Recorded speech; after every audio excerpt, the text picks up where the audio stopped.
Takenoko é um jogo competitivo de 2 a 4 jogadores, lançado pela Galápagos Jogos, com mecânicas de tabuleiro modular e movimentação ponto a ponto. Então, vamos ao setup.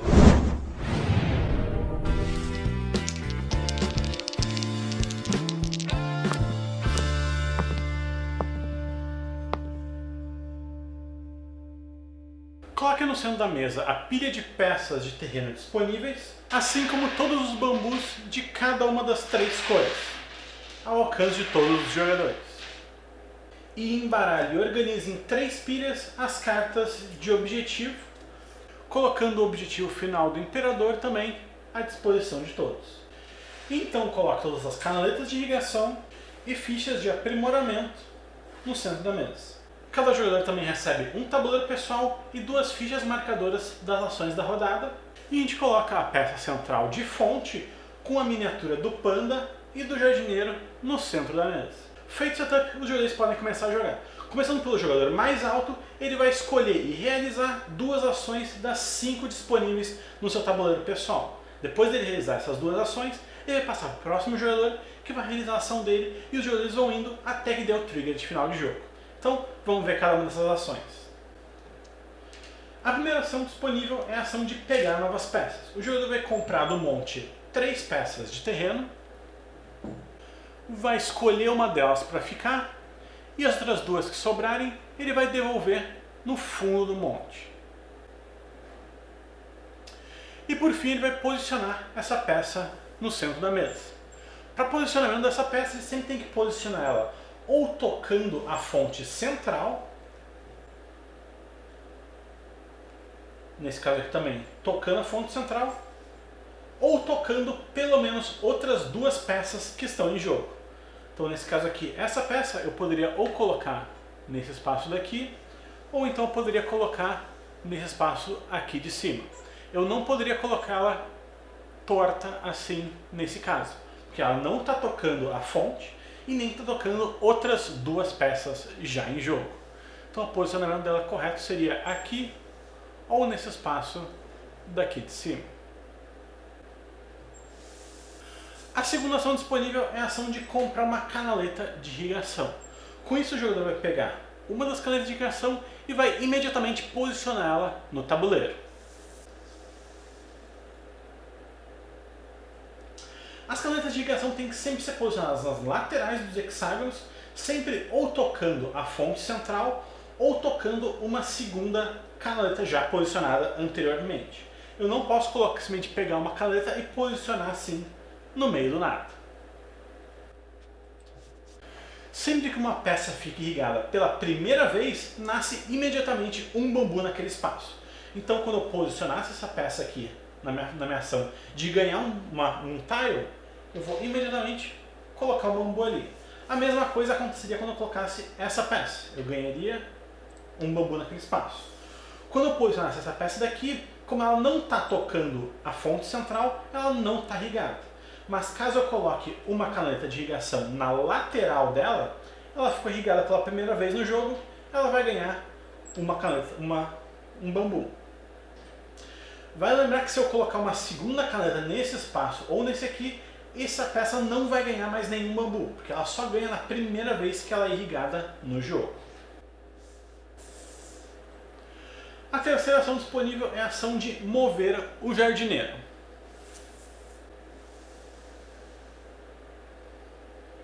Nessa ação o jogador vai pegar a peça do jardineiro e ele pode mover em linha reta quantos espaços ele quiser. Então nesse caso ele poderia ir para qualquer tile nesse sentido ou para qualquer um nesse daqui. O único que não seria possível ele se mover seria para esse, porque ele não tem uma linha reta de tiles disponível. Aonde o jardineiro parar, nasce imediatamente um bambu da cor correspondente. Além disso, a gente vai ver todas as peças que estejam irrigadas ao redor da onde o jardineiro parou, que sejam da mesma cor, no caso ele parou no verde, a gente vai ver todas as peças verdes irrigadas ao redor, elas também vão crescer imediatamente um bambu também.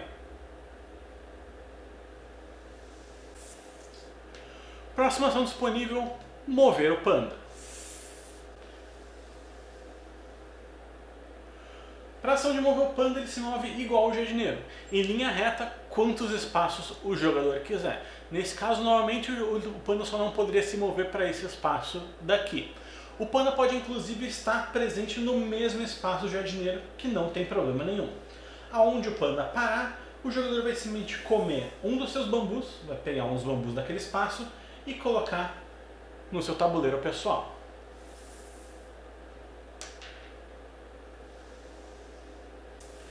A última ação disponível é a ação de ganhar novos objetivos. Com essa ação, o jogador vai escolher um dos objetivos disponíveis no jogo e vai pegar ele para si. Tem 3 tipos diferentes de objetivos: os do panda, os de terreno e os de jardineiro. Vamos ver cada um deles. Primeiro tipo de objetivo, objetivo de panda. Os objetivos de panda, eles têm demonstrado uma quantidade específica de bambus que o jogador tem que ter comido e uma quantidade de pontos que aquele objetivo vai dar no final do jogo.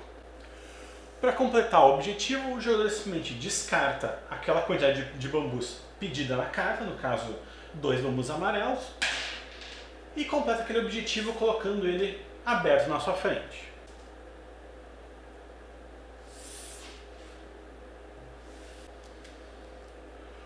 O outro tipo de objetivo é o objetivo de terreno. Esses objetivos eles sempre têm desenhados uma formação de peças respectivas que tem que existir no tabuleiro e um lembrete que todas elas têm que estar irrigadas.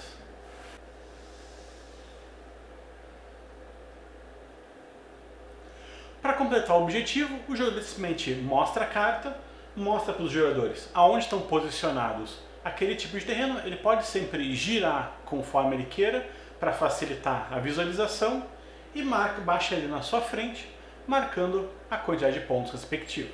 Lembrando que todas as peças daquele terreno têm que estar irrigadas, ou seja, com a caneta de irrigação ou tocando na fonte central. O último tipo de objetivo é o objetivo de jardineiro. Ele vai demonstrar sempre uma quantidade e uma cor de bambus que tem que estar presentes no jogo de quantidade exata. No caso, teria que ter uma pilha com exatamente 4 bambus e algumas delas inclusive te pedem algumas certas fichas de aprimoramento. Nesse caso aqui teriam que ter 4 bambus amarelos com aprimoramento da água, ou então 4 bambus verdes sem nenhum aprimoramento, ou então 2 pilhas com exatamente 3 bambus em cada uma, ou 3 com exatamente 3. Para completar o objetivo, o jogador simplesmente mostra a carta, mostra para todos os jogadores aonde está posicionado o respectivo bambu, e o jardineiro tem que estar posicionado em algum dos tiles que completem aquele objetivo. Em caso de coisas que precisem de mais do que uma pilha, o jardineiro tem que estar em alguma dessas duas peças que tenham esses 3 bambus respectivos. No caso, eu completei esse aqui, eu simplesmente baixo ele na minha frente e ganho aqueles pontos. Vai lembrar que o limite de cartas de objetivo na mão de cada jogador é de 5 e o jogador nunca pode fazer nada que faça ele ultrapassar 100 cartas na sua mão. Ou seja, caso o jogador já tenha 5 cartas, ele não pode realizar a ação de pegar mais objetivos até que ele tenha completado pelo menos um. E os objetivos também eles são o trigger de final de jogo. Caso um jogador complete uma certa quantidade específica de objetivos, ele fecha o trigger de final de jogo e todos os outros jogadores jogam mais uma rodada e o jogo termina e a gente vai para a contagem de pontos. Então, depois que o jogador tiver feito as suas 2 escolhas de ação nesse turno, lembrando que as 2 escolhas sempre têm que ser ações diferentes. Ele não pode repetir ações normalmente. Então ele vai fazer as suas 2 escolhas e vai passar para o próximo jogador. Tirando o primeiro turno de cada um dos jogadores, ou seja, a partir da segunda rodada, o jogador vai rolar o dado de clima para determinar qual que vai ser a ação bônus que vai rolar no seu turno.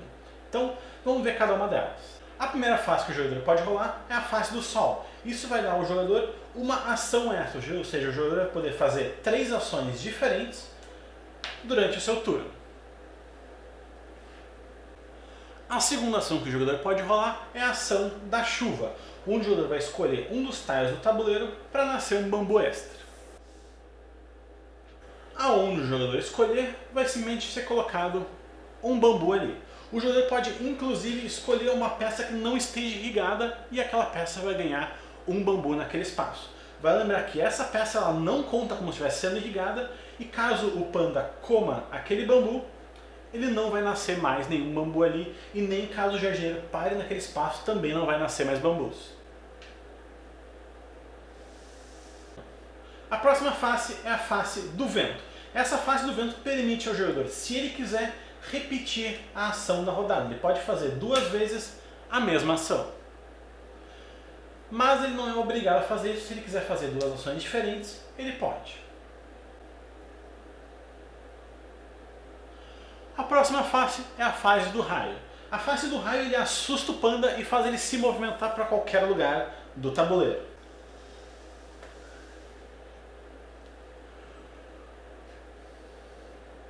Com essa face o jogador pode pegar o panda e posicionar em literalmente qualquer espaço disponível no tabuleiro, não precisa necessariamente ser em linha reta, pode ser inclusive fazendo alguma curva muito louca. Aonde o panda parar, o jogador vai comer um dos seus bambus e adicionar na sua ficha do tabuleiro.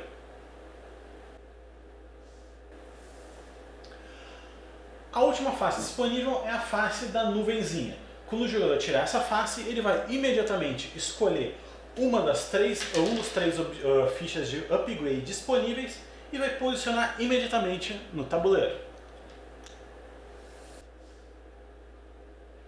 Cada ficha de upgrade faz uma coisa diferente e dá um poder especial para aquele tile. Vamos ver então cada uma delas. A ficha de auto-irrigação. Onde o jogador colocar essa ficha, aquele espaço vira automaticamente irrigado. Se aquele espaço ficou irrigado pela primeira vez no jogo, imediatamente nasce um bambu.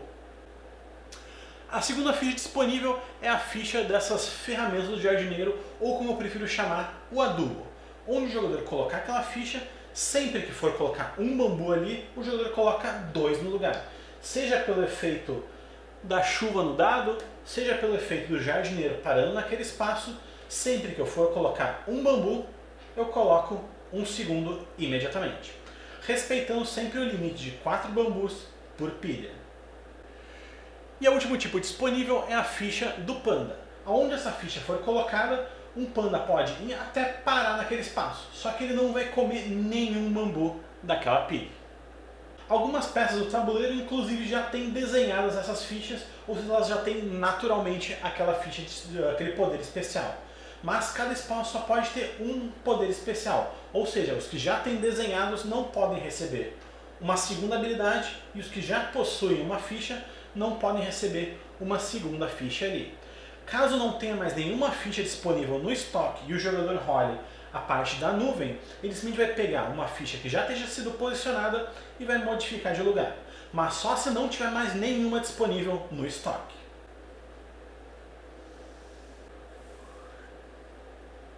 E por último, a gente tem a interrogação. Na interrogação, o jogador pode literalmente escolher qual a face do dado que ele quer e fazer o poder específico dali. Então, depois do jogador realizar suas 2 ações, ele passa para o próximo jogador e assim vai indo em sentido horário até que os jogadores cheguem no trigger de final de jogo. O trigger de final de jogo é uma quantidade de objetivos completo específica dependendo da quantidade de jogadores. Quando essa quantidade chegar ao seu limite, todos os outros jogadores vão tomar mais um turno e o jogo termina e é somada a pontuação. O jogador que realizou o seu objetivo, que deu o trigger de final de jogo, ele vai ganhar uma carta de pontuação especial de favor do imperador, e o jogador que tiver a maior quantidade de pontos é declarado o vencedor. Em caso de empate, o jogador que tiver completado a maior quantidade de cartas de objetivo de panda, que são as roxinhas, é que é declarado o vencedor. Em caso de empate, novamente, eles compartilham a vitória. Então, essa aqui eram as regras do Takenoko. Espero que vocês tenham entendido totalmente. Qualquer dúvida deixem aí nos comentários que eu respondo o mais rápido possível. E se vocês quiserem curtir tanto Takenoko quanto uma grande variedade de jogos e forem de Porto Alegre região, passe aqui na X, links na descrição do vídeo. Era isso pelo vídeo de hoje, até a próxima!